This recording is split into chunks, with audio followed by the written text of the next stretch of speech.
am góor yoo xam ne nag seen awra dafa dëñ ñi dañu tuuti leen ñi dañu gàtt mu di leen jural kers am ñoo xam ne sax daf leen di jàpp ba duñ am sañ-sañu laaj jabar Cheikh Ahmed Cissé indi garab gu tudd régu mooy réyal guddal awra gu ngir saafara jàngoro yooyu du lu ñuy lekk du lu ñuy naan pommade la ak liqueur nga koy diw suba ak ngoon ginnaaw ñaar fukki fan ak benn mu màggal awra bi ndax awra duñ ko yokk muy garab gu ñu jëlee ci meññeet ak i reen yu baax 100% naturel la amul benn effet secondaire. journaliste yi yow ñëw doo bëgg di def ak ñow interview. yéen da ngeen a mën a laaj te yéen mais ñànku da ngaa mën yow da nga mën a wax ñun dañoo mën a laaj yow da ngaa mën a wax parce que da ngay nekk ci télé bi di dóor nit ñi ñànku day saaga nit ñi ñànku day yor yat di def lu ko saf di yéeg ci kaw ay garab. di sotti nit ñu ndox loolu la xam nga lu la neex ngay def kenn mënul la dara waaye léegi ñun bu ñu neexee dañuy laaj. waaw ku ngeen gis ngeen laaj man na ngeen ma gis sax. xanaa ñeneen duñ la gis mais man Tima Univers Info gis naa la. donc bii loo profité loo ci man fii ak téeméeri at yow nga jëm koo laaj ci toogaay bi te xam ne moom doo ma gisaat. léegi ñànku lan moo tax dafa am looy nëbb wala nu mu demee. non yéen da ngeen a mën a laaj te da ngeen a bari yéen ku leen topp yéen day chaque jour ci interview lay dëkk te ñun amuñu jot googu wax dëgg yàlla tamit yow ñànku teg nga succès de nga neen ñun dañoo bari ba pare dañoo mën a laaj ba ngeen a bari de fi loolu ñaata seen moo am fi mu toll nii mat na 4700 xaw ma yow ñaata nit nga perturbé loolu laa lay laaj ñaata doomi aadama la ñànku perturbé nangul waaw yéen de perturbé ma leen moom xam naa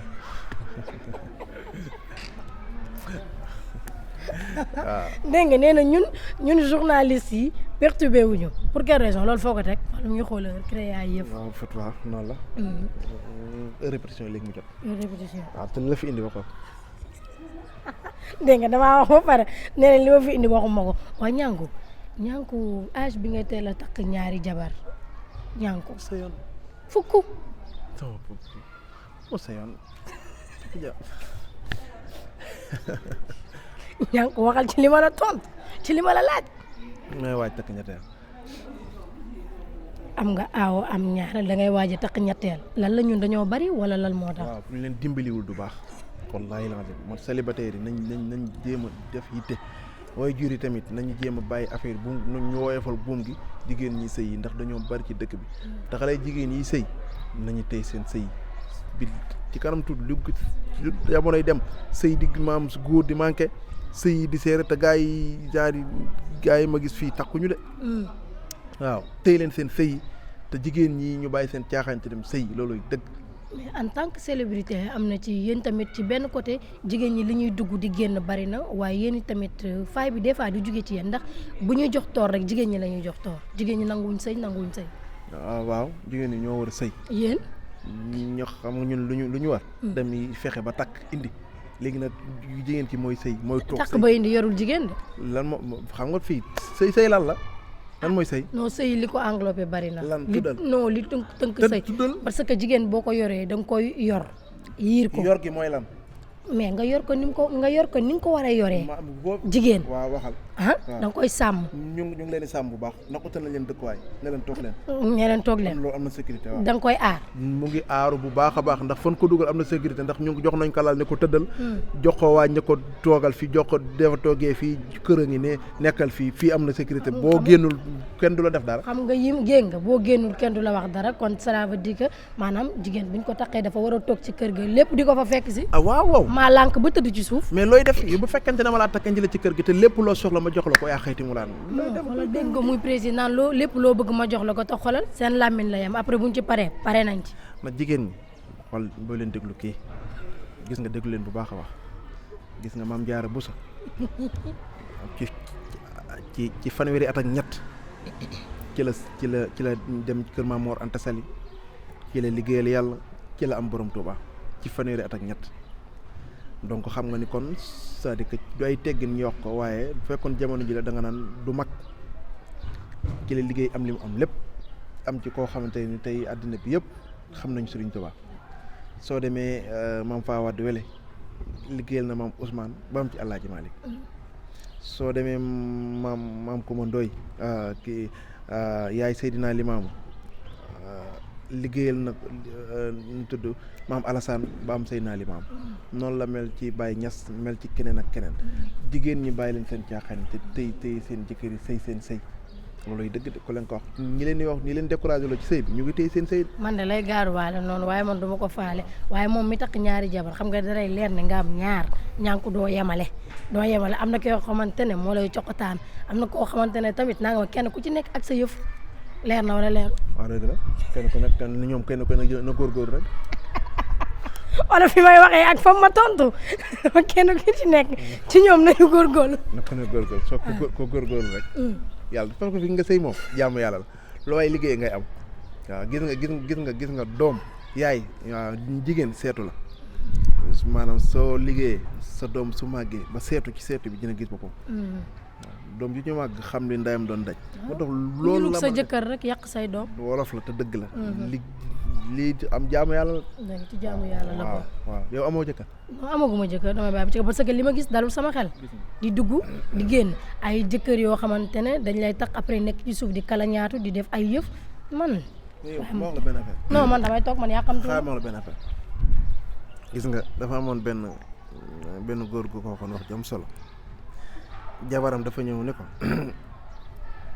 mindaan mi daa ëmb mu ne ko affaire am jëkkër ji ne ko affaire am mu ne ko nee na yaa ko ëmbal mu ne ko waaw sama affaire la mu ne ko man damay gàddu samay bagages dem mu ne ko sa affaire la gis nga kenn ku nekk ak affaire am te nit loo seet gis ko yow mi sëy ñor nga ñëw di sëy sëyal te bañ a lijjanti lii loolu lijjanti da nga koy gis de toogal sëy buñ la waxee sa jëkkër day doxaan nga leen doxaanul fas sa kanam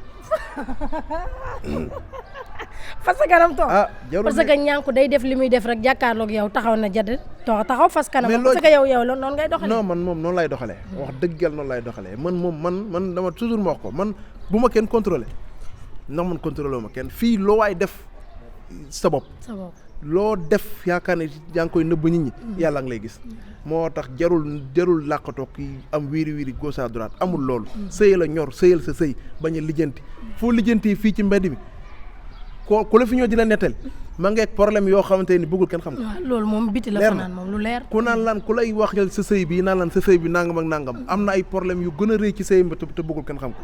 ku lay wax naan lan sa jëkkër ji warul jàpp sa nopp moom guddi gu jot dañ koy rëkk.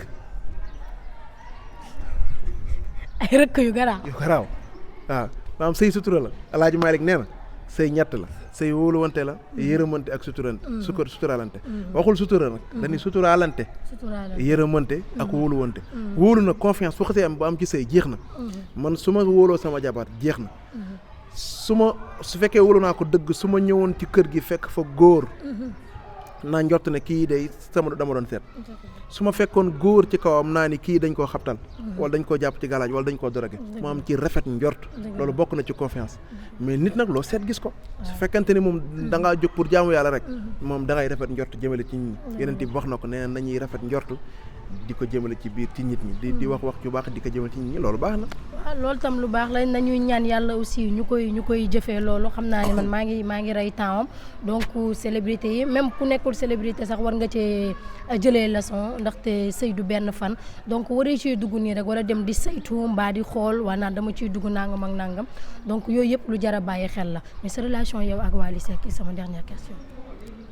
waaw loolu moom lu yaatu la Wally ñoo bokk ndey ak baay donc soo ci nekkee di wax sax sama diggante ak Wally répétition lay doon Wally dañoo bokk ndey ak baay ndax foofu la ma teg ko foofu te man fu ma waay teg ma teg la fa man du ma mbaakoon waaye damaa yor seen jikko mooy man ku ma cof ma wadd waaye ku ma jàpp ma téye la ku may lebal gajj su may fayu damay matt bu mu daj Wally sama nit la ñoo bokk ndey ak baay te ñëpp xam nañ cofeel gi mu am ci man cofeel gu ne toll laa am ci moom donc di ko ñaanal yàlla defal ko jàmm yàlla may ko mu dund téeméeri at maa ngi koy ñaan yàlla na gudd fan yàlla na wér yàlla na am jàmm ak soxnaam ak njabootam gi yàlla na barkeel leen ci barke yonent yal na yàlla nangu ñaan ñànku nag lan ngay waajal jamono gi ñu toll nii ñu gis nañu da nga mel ni da ngay digmal programme boo xamante ne bientôt la incha allah.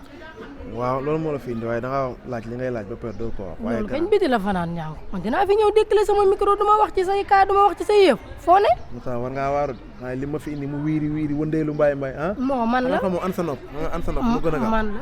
nii journaliste yi buñ la laaj sa nopp nii la ñuy def xoolal nii mi ngi nii te fekk nii rek la ñu def waaw mais c'est bien mais ñu ngi préparé dem Grand Théâtre waaw pour tëgg benn spectacle def benn projet bu am doole Grand Théâtre di wax ñëpp nag ñu préparé ko ndax journée la bu spéciale le 16 décembre ñu wootee ñànku au Grand Théâtre donc ñu ngi koy préparé fii yaa ngi ñëw nga yëmbal ñu ngi ci répétition yi léegi nga gis artistes yi ñëw donc ndax presque 17h jot na 17h la ñuy répété dañuy ñëw répété li ñuy war a yóbbu Grand Théâtre moom lañ nekk di liggéey nii waaw.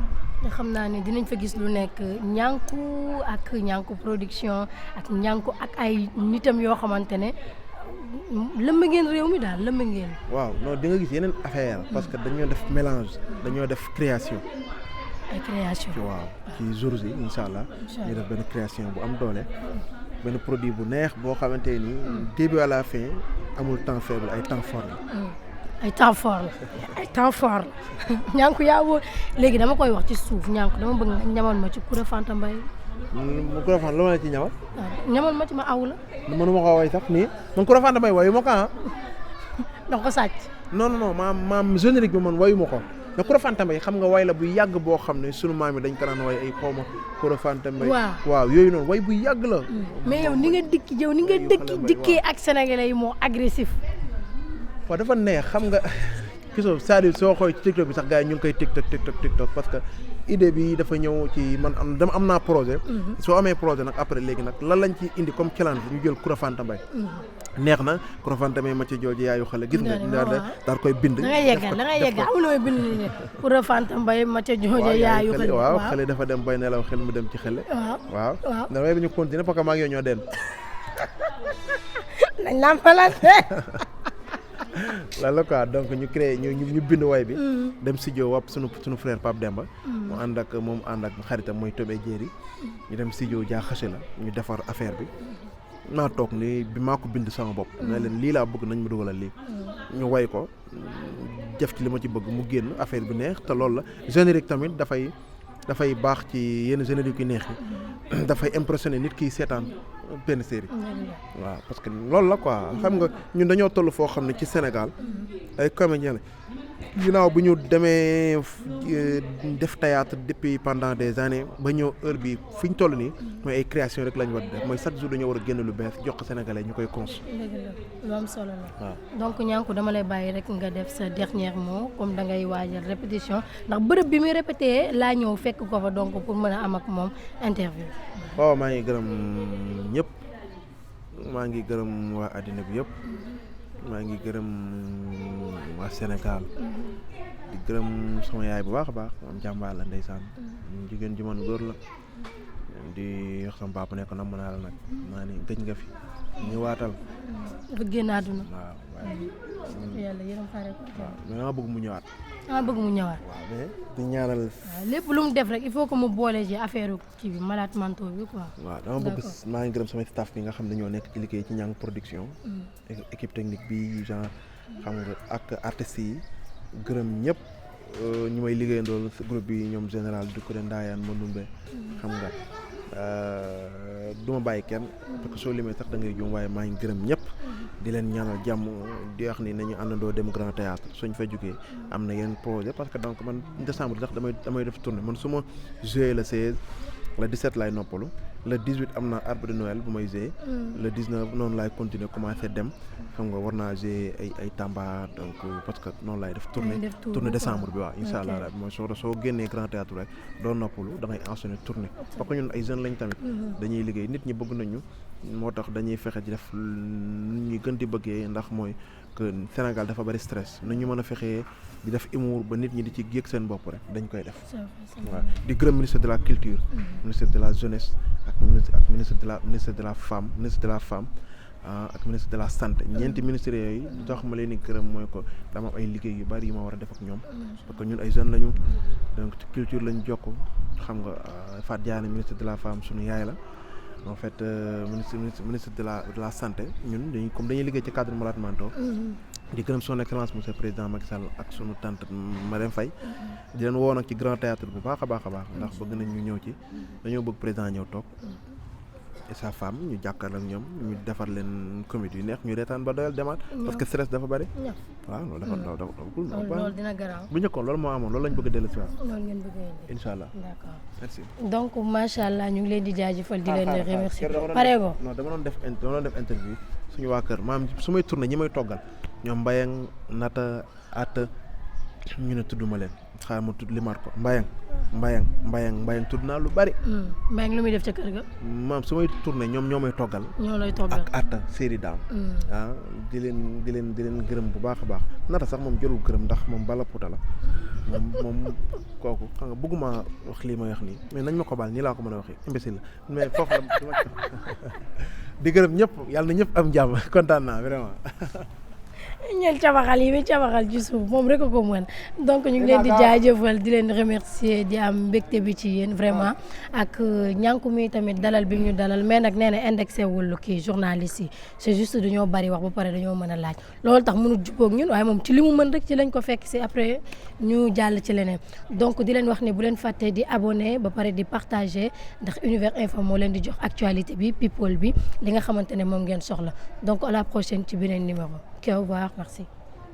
garab gi ñëw ci réew mi di 100% naturel ñu defaree ko meññeet ak i reen jaarale ko ci laboratoire muy 100% naturel amul chimique amul effet secondaire mooy àndalaaburi dafay saafara yaram li gën a néew ci li muy def mooy góor goo xam ne day am problème ci taxawal nga taxawal du dëgër wala nga gaaw a daan hémorroïde bu nekk ci biir wala bu génn tension ak diabète tere la mën dara sa kër biir bu tilim ñu war koo raxas stress ak sinusite ak allergie dara def ci melut ni àndala moom kenn rek mooy garab gi ñuy jaay ci àddina ne kaay nga naan boo gisul lañ la ca wax ñu delloo la sa alal bëri na ñu koy praté bëri na ñu koy toppandoor waaye du benn ngir